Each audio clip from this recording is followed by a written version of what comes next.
കുടുംബകോടതി വിഷയങ്ങളുമായി ബന്ധപ്പെട്ട് വരുന്ന പുതിയൊരു വീഡിയോയിലേക്ക് എല്ലാവർക്കും സ്വാഗതം. വീഡിയോ കാണുന്ന ആർക്കെങ്കിലും കുടുംബകോടതി വിഷയങ്ങളുമായി ബന്ധപ്പെട്ട് എന്തെങ്കിലും സംശയങ്ങളുണ്ടെങ്കിൽ കോൺടാക്ട് ചെയ്യാം. WhatsApp number +91 79 94 97 14 19. ഒരു വട്ടം വിളിക്കാനുള്ള കൺസൾട്ടേഷൻ ഫീസ് 500 രൂപ ഗൂഗിൾ പേ ചെയ്യാം. இந்த വീഡിയോയിൽ നമ്മൾ ഡിസ്കസ് ചെയ്യാനായിട്ട് പോകുന്നത് ഒരു പുരുഷനും സ്ത്രീയും കല്യാണം കഴിച്ച് ഭാര്യ ഭർത്താക്കന്മാരായിട്ട് താമസിക്കുന്നു. ഭാര്യയ്ക്ക് ജോലിയുണ്ട് എന്ന് വിചാരിക്കുക. അങ്ങനെ ഭാര്യയ്ക്ക് ജോലിയുണ്ട് എന്നുണ്ടെങ്കിൽ ഭാര്യയുടെ ജോലിയുമായി ബന്ധപ്പെട്ട് ഭാര്യയ്ക്ക് ലഭിക്കുന്ന ശമ്പളം മനസ്സിലായില്ലേ? ആ ശമ്പളം കുടുംബത്തിൻ്റെ ഉന്നമനത്തിനായിട്ട് അല്ലെങ്കിൽ ഭർത്താവിൻ്റെ മറ്റേതെങ്കിലും ആവശ്യങ്ങൾക്കായിട്ട് ഭാര്യ നിർബന്ധമായി കൊടുക്കണം എന്ന് നിയമമുണ്ടോ എന്ന് പല ആൾക്കാരും ചോദിക്കാറുണ്ട്.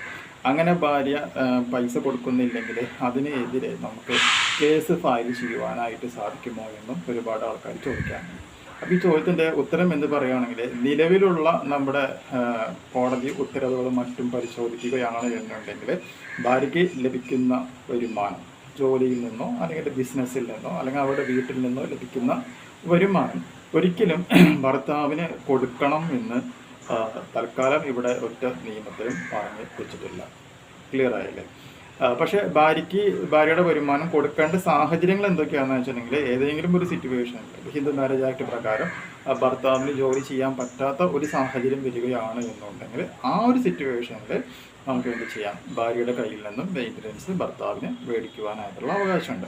അതുപോലെ തന്നെ കുഞ്ഞുങ്ങൾക്ക് അവരുടെ അമ്മയിൽ നിന്നും മെയിൻ്റനൻസ് മേടിക്കുവാനായിട്ടുള്ള അവകാശമുണ്ട്. അതുപോലെ തന്നെ ഭാര്യ സമ്പാദിക്കുന്ന സ്വത്തിൽ നിന്നും അല്ലെങ്കിൽ ശമ്പളത്തിൽ നിന്നും ഒരു വിഹിതം ഭാര്യയുടെ സ്വന്തം അച്ഛനും അമ്മയ്ക്കും എന്താണ് സീനിയർ സിറ്റിസൺസ് ആക്ട് പ്രകാരമോ അല്ലെങ്കിൽ CRPC 125 സെക്ഷൻ 1 അല്ലെങ്കിൽ BNS 144 പ്രകാരമോ മേടിക്കുവാനായിട്ടുള്ള അല്ലെങ്കിൽ എൻടൈറ്റിൽ ചെയ്യാനായിട്ടുള്ള അവകാശമുണ്ട് എന്ന് മനസ്സിലാക്കാം. അല്ലാതെ ഭാര്യയുടെ മൊത്തം സമ്പാദ്യവും ഭർത്താവിന് കൊടുക്കണമെന്ന് എവിടെയും പറഞ്ഞു വെച്ചിട്ടില്ല.